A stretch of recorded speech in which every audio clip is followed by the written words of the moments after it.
Hi, and welcome to the Kale Houser Leadership Secrets podcast. Today, we're going to discuss the love of variation.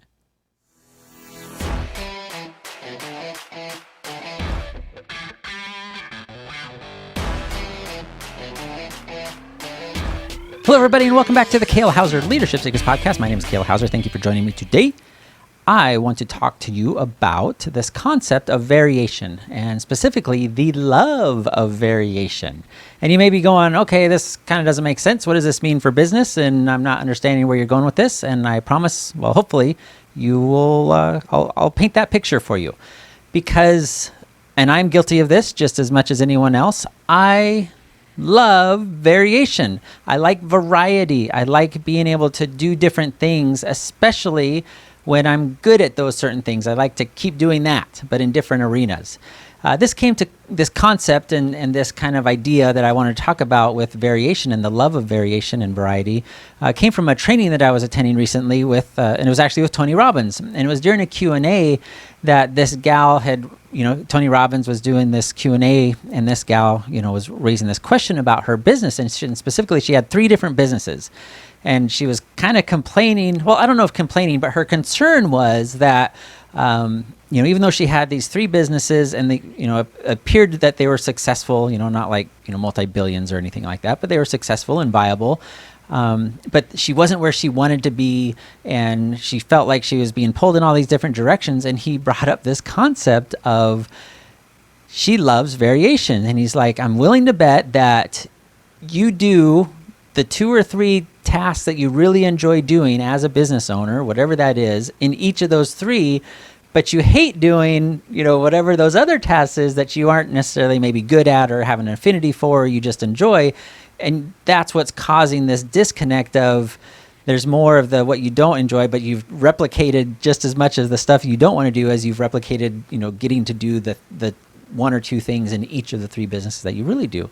And he basically told her, he says, you love variation. You love the opportunity to apply your skills and your experiences the way you want to in these, in her case, these 3 different arenas in the form of her business.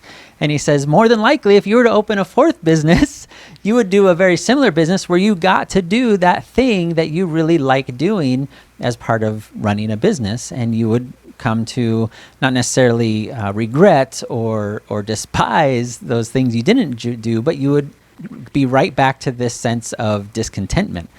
And I was thinking about that. I was listening to this and watching her reaction, and I'm going, yeah, that's absolutely true.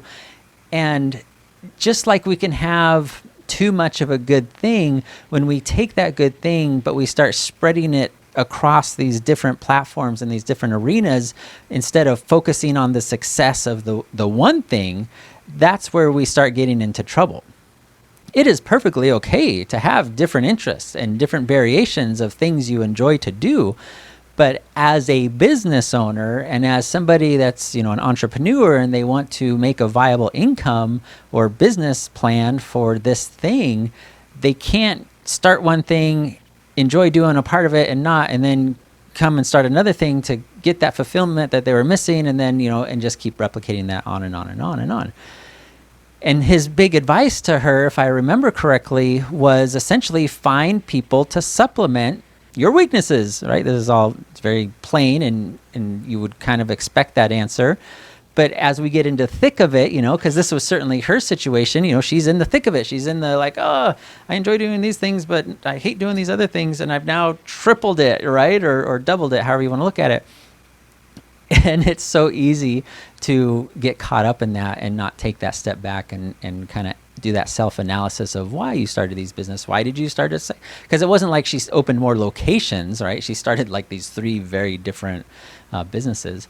But I got to thinking about this, the love of variation and how that drives us. And it could be an absolutely good thing to start with, as with a lot of things. It's that spurring thing that gets you to take action. It's that kickstart out the gate that causes you to move in a direction because you love doing that. And because you love doing it over here, now you want to do it over here, and you can help out over here and you can do it over here. But where you get into trouble, especially as an entrepreneur or a business owner, and you're trying to build something, with your 2 hands from scratch, is you can start spreading yourself thin in that arena. So I really want you to start kind of thinking about, are there instances in your business, and as you're going through this, that you can see, oh, I started doing this other thing because I really like that thing and I like doing it, but I kind of discounted or underestimated the additional baggage that comes along with that. And that was certainly her case.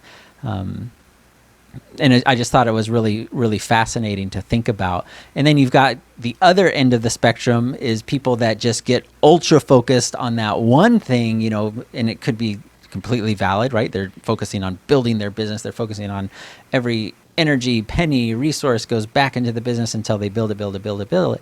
And they miss out on some opportunities that may be available to them otherwise, had they, kind of had their eyes up and open for additional opportunities to kind of supplement that and become a more well-rounded business in that sense.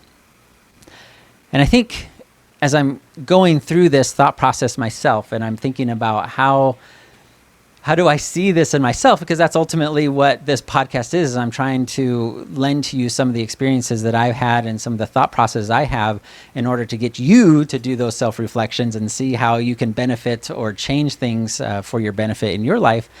And I see that almost all the time, specifically in like trainings that I take and that I sign up for. I'm like, oh, that's really cool. I want to go learn from that guy. Oh, wow, this gal's got this really neat 5-day challenge going on. And, it's only $47 and I can do that. And I found myself actually this week with several, just a little honest moment, unashamedly, several overlapping online training courses. But I'm like, oh, I'm literally got my desktop running one training, and then I've got my laptop running another training, and then Liz, we had a Zoom call, actually 2 Zoom calls booked at the same time, and I'm like, it was kind of comical to me. I kind of had to chuckle at myself because I love the variation, and it's not multitasking in a good sense, because there's no way that I can glean from all these different inputs the intent of those trainings and the full benefit of them had I just focused on one or the other. And I certainly can't, as I had a Zoom call with these various entities, I can't give them my full attention to be able to engage and do all those things. So it was one of those slightly comical moments as I was sitting there in the middle of it going, okay, I might have overdone it just a little bit here. But it was also a good reminder that it's what I enjoy doing, because I do enjoy getting that knowledge. I do enjoy learning from other people, because I understand other people have the information that I want, have the information that I need. They've done the things I want to do, so I want to learn from them and not make the mistakes that maybe they made and those types of things. It's kind of that basic relationship.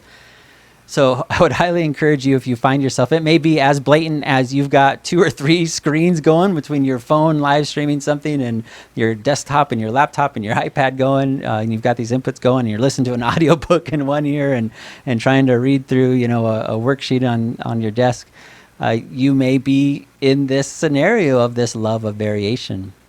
And that's really a time to, one, recognize, accept, and then kind of think about, all right, what do I need to change to make better use of my time to where I'm not wasting my time, right? You may think you're making good use of your time by double booking or triple booking things, but the reality is you're just wasting your time because you're not gleaning the information that you were hoping for out of, were you to focus on that one thing. So it is a little bit of a double-edged sword. It is all dependent on all kinds of different scenarios and inputs and all that. I absolutely am not saying this is cut and dry, but it was kind of a comical thing that happened to me that recognized this love of variation in my own life, because it doesn't have to be as complex or as huge as I started 3 different businesses because I really like doing this one thing, so I did it in 3 different industries and things like that. It can be just as simple as looking at your calendar and going, oh, there's all these ancillary things that you have double, tripled,